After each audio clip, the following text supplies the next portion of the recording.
Hello, everyone. This is Mr. Informal back with a new Mr. Informal podcast. I hope you are doing well today. I hope you are healthy and I hope you're enjoying life. So, first and foremost, I hope you are healthy again. And so am I. I am healthy, feeling good, feeling great, enjoying life, especially this hot summer days. Wherever you are in the world, apparently the whole world is on a heat wave, also in a flash flood, depending where you are, is having a monsoon and other natural weather occurrences that's happening in the world. So, I just want to let you know, please do not forget to add me on Instagram, MISTERINFORMAL, and then check out my website, mrinformal.com, MRINFORMAL.com. So, what do we have for the Mr. Informal Podcast 201? Yes, this is 201. Well, number one, Facebook shopping is shutting down their live shopping. Number two, Allbirds is going through layoffs. Number three, well, Gucci is accepting crypto. Look at that. And then last but not least, I'm not sure if you're starting to notice, but a lot of Jordan shoes are slowing down, meaning the demand is not there as it used to be, and so you can actually buy Air Jordan shoes in store and actually try them on. Can you believe that? Well, times are changing, certainly. So, those are the four topics for this Mr. Informal Podcast 201. And so, let's go ahead and start the podcast.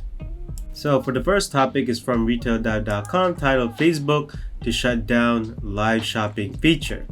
On October 1, Meta will shut down the live shopping feature on Facebook, according to a company post.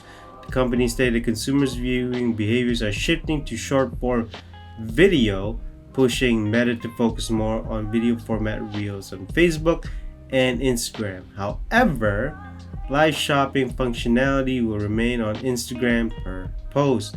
Users will be able to use Facebook Live video but will no longer be capable of creating product playlists or tagging products in the live feed. What did I tell you? It was just basically like QVC or Home Shopping Network, or just basically a live feed of shopping. I honestly don't even think there was nothing wrong with that. I honestly don't think so, but hey, I guess maybe I'm wrong. That's why Facebook is shutting it down. And not only that, they're gonna go, by the way, basically Instagram, Facebook short video posts, or Instagram reels. I'm not a fan of those because they don't really tell the actual functionality of the item or even tell you about the product itself. If you really want to do that, if you really want to get to know the product or trying to see what you're shopping or trying to buy, of course you want to know the details, but they don't want to do that. So, in the paragraph at the start of the year, there was a lot of talk regarding the potential for live stream shopping to become popular in the US, a commerce format already successful in China. Meta doesn't appear to share that confidence, at least for its Facebook platform. The heavy emphasis on utilizing Reels within the company's posts comes amid increased investment in the format. Meta has made a variety of changes to its Instagram platform in the past month, including a test function for full screen reels on Instagram feed, which I am not a fan. They're basically turning Instagram into a TikTok competitor. I think Instagram should just stick to just basically like a boomerang and just pictures. Also, is the bet of social commerce and virtual reality paying off? Meta's second quarter earnings report in July showed net income for the quarter dropped 36% to about $6.7 billion. Total revenue fell 1% and operating income dropped 32% year over year. The company is reportedly also considering its first ever bond sale, according to Bloomberg. Well, I mean, that's it. As of right now, it seems like Facebook is going through a experimenting phase where they don't even know what they want in their apps. I know they're a public company now, so they gotta please the shareholders, but honestly, they don't even know what they want right now. Does anybody know what Facebook want? I don't. I mean, they have WhatsApp, but it seems like they're not doing much with it. They got Instagram, and they want to make Instagram a TikTok competitor. So, and TikTok is dropping. I don't think TikTok may be the most popular app right now, but honestly, it's going to plateau. And Facebook is just trying to find its thing. And that metaverse thing, it's starting to slow down. Nothing is happening with the metaverse, and so Facebook is in it's a tough situation here. But again, honestly, they should just regroup, collect their minds, and trying to see what they want to do in the future. Because honestly, I think that the live shopping wasn't a bad idea. They just gotta stick to it. I don't even think it even lasted 1 year. So we'll see how that goes. And again, they're trying to make Instagram be that video format, which I think it should not be. On to the second topic from retail.com. Allbirds lays off 8% of its global corporate workforce. Wow, 8% globally. Allbirds last week laid off 23 employees, or 8% of its global corporate workforce, and direct-to-consumer footwear companies said by email on Wednesday. The layoffs followed an evaluation of roles and processes in each department and each market to ensure our operating structure is set up for the next phase of growth. In this process, we look for ways to streamline workflows and reduce duplicative efforts and put past learning and operational insights into practice, according to a brand spokesperson. The company declined to provide specifics regarding severance, but said the decision was not made lightly, and we are supporting impacted team members to give them a soft landing. I don't understand it. This is what makes me crazy, and this is what makes me hate a company. So Allbirds is growing, right?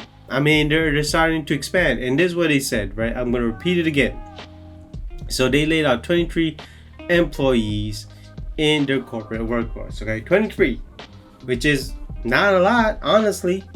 So here, the layoff followed an evaluation of roles and processes in each department and each market to ensure our operating structure is set up for the next phase of growth.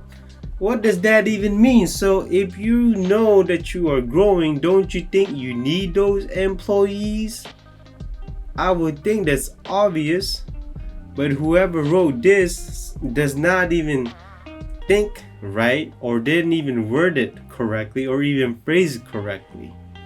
And this is what makes me angry, like companies like these, because it just doesn't make sense what they're saying. So the footwear brand has failed to notch a profit in its most recent quarter. Net revenue rose 26%. Okay, so they rose 26% year over year, $62.8 million, and grew 49% compared to 2020, while net loss widened by more than $8 million to $21.9 million. It's a bleak backdrop for a company watching expenses rise. I don't get it. So it's not a lot, honestly. So William Blair analyst list this week estimated 510 basis points of gross margin contraction on failing sales in China, higher logistics costs, and foreign exchange headwinds. So is that really it, that what we're talking about here? I mean, really? So Allbirds is basically laying off the people, the amount of people that may actually need later this year or even next year. When the holiday season coming up, don't you think that you need these people? Especially when holidays are coming up, Christmas coming up. I mean, I would think so. But hey, I'm not the CEO of Allbirds. I don't know where this comes from. I don't even know why they even lay off 23 employees. Just 23. Really? But whatever. So in any case, what do I think of this? I think this is absolutely terrible, and Allbirds should be ashamed of this, and I'm absolutely disappointed in them. For a company that's growing in the footwear sector, I think they need all the help that they can get. Not only that, these 23 people already know their process, already know their standards, I already know the company, and I already know how things are work there in the company. So why even lay them off? It doesn't really it doesn't make sense to me. But hey, I don't work there, so whoever works there, whoever got laid off or even fired, hopefully you got a great severance package. If not, then hey, don't ever come back to Allbirds again. On to the third topic, titled Gucci expands crypto payment options to ApeCoin and Eurocoin, from retail.com. So, deepening its connection to the crypto economy, Gucci is accepting ApeCoin and Eurocoin as a form of payment via cryptocurrency processor BitPay. The brand announced via to Retail Dive that luxury retail is the first merchant to start accepting ApeCoin as payment through BitPay. BitPay has begun supporting ApeCoin and Eurocoin, enabling shoppers to buy, hold, trade, and spend two digital currencies from their crypto wallets. The platform currently supports 13 other cryptocurrencies, including Bitcoin, Dogecoin, Ethereum, Litecoin, and Shiba Inu. Gucci currently accepts 10 different currencies at 70% of its own locations in the US, and is planning to roll out cryptocurrency acceptance as its remaining stores by the first week of August. Can you believe that? Gucci accepting a lot of crypto, and it seems like crypto will be on its wave and will be trending. So the adoption of ApeCoin, the token for the Bored Ape Yacht Club non-fungible tokens collection, comes as brands dive further into cryptocurrency and NFTs. In addition to Gucci, Balenciaga, PacSun, Tag Heuer, and Alo Yoga have each begun accepting cryptocurrencies. We added ApeCoin and Eurocoin because customers of our luxury merchant partnership asked for it. Stephen Pear, CEO of BitPay. So, and as Gucci and other brands began accepting cryptocurrency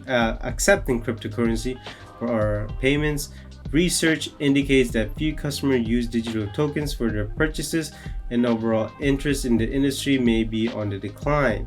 A May report from the Federal Reserve said that 3% of adults use cryptocurrency to make purchases or transfer funds. Meanwhile, a March S&P report found that 19% of cryptocurrency users have paid purchase with cryptocurrencies. Well, there you go. As you know, inflation is coming up. Well, it's already here.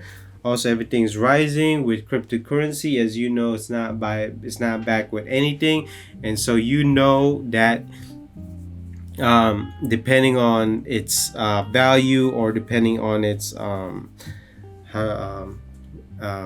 availability and supply, it would be dependent on its users and its holders, and also the demand for it to rise on its value. Also, Gucci being a prominent name in the luxury brands is creating a big influence, and also showing its power that could create a tidal wave of influence to other luxury brands out there.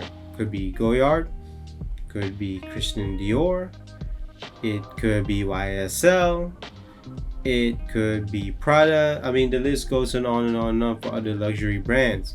But certainly this is a great big step for the luxury brands to be taking cryptocurrency very serious. Not only that, you can also use cryptocurrency in other parts of the world. You don't have to exchange rates, you don't have to do none of that stuff. It's just easy, and also depending on your wallet and also your payment system, it can be very private, and it could also be untraceable. Again, this depends on the wallet or your payment process. So we'll see about that. And certainly maybe I should invest in some cryptocurrency. Maybe I could get to buy some Gucci bags, or some Gucci clothes, or even some Gucci shoes, especially their Gucci sunglasses. Everything's gonna be Gucci on my end, hopefully. But in terms of just cryptocurrency being accepted to the luxury market, certainly it's a great big step. Great big step. On to the last topic. Basically, Air Jordans are starting to slow down in sales. There is no articles for this one. Basically, I've been going outside, yes, outside my place, and also checking out the malls. I'm starting to see Air Jordans, the original Air Jordans, actually being in stock at the store, to the point where you can actually try on your shoe size and actually buy them at will. Can you believe that? There was a time in 17, 18, 19, 20, 21, and even this year, earlier this year, you couldn't even try on Jordans at the store. Everything was online or even in the app. But now that's not happening anymore. You're actually starting to see Jordans at the store now, which is great. That is how it's supposed to be, and that's how I grew up with Air Jordans, where I just go to the store, try on the shoe, it just depending on the shoe design, if I liked it or not, and then you buy it. That was not happening in the last 5 years or so, depending on where you were. But nowadays, people are I think starting to move on from Air Jordans. Don't get me wrong, they are still popular. Do not get me wrong, they are still popular. But at least you can try them on and check your shoe size, and you can buy them at will at any point, which is absolutely great. Now, basically, I think maybe the trends are starting to die down. That the whole masses you don't have to have Air Jordans all the time now. I think the masses are starting to figure out that not everybody's wearing Jordans now. Also, as you know, Air Jordans are getting expensive, so people are probably getting sick and tired of the price going up, and also the quality is not the same, or the quality does not equal the price. So that could be one. That could be multiple of reasons. But to me, it's also great that maybe people have other priorities that they gotta do, or they gotta think about, other than just buying Air Jordan shoes. I think if you're gonna buy Air Jordan shoes, you got to have extra income or money to burn. But if you don't have money to burn, don't even buy shoes at all. Don't even buy Air Jordans. Just buy what you need in terms of trying to survive life. Maybe buy a hiking shoe, exercise shoe, or trainers, and then dress shoes, and then casual shoes, and then that's all you need. Basically, 5 pairs of shoes is all you need to go through life. You don't need Air Jordans unless, you're in a league. But then again, you don't buy Air Jordans. You buy actual basketball shoes. So it just really depends on you. Also, many people are also tired of Jordan brands releasing different types of colors every week, every month, every year. This is why I only buy the classic Air Jordan shoe, the color and the model that Michael Jordan wore when he was playing, when he was still in the league.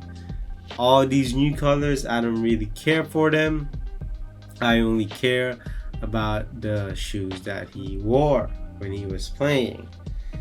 And because it can get expensive, Air Jordans nowadays ranges prices from $180 to $250. Unbelievable. Think about that.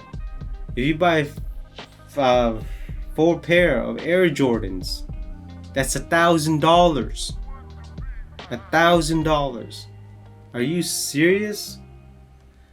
Well, and you don't even use them to play ball. You can, but I don't think many people will do it. But in any case, it's good to see Air Jordan trends dying down, and also seeing them at the store and trying them on. And so that basically concludes this Mr. Informal Podcast 201. Wow, on the 201 podcast, I go by the name of Mr. Informal. I hope you enjoy listening to this. I hope you listened from the beginning to end. And if you did, I do appreciate it. Again, please do not forget to add me on Instagram, MISTERINFORMAL. And then check out my website, mrinformal.com. MRINFORMAL.com. And so this concludes the Mr. Informal Podcast 201. I will see you in the next podcast. Bye bye.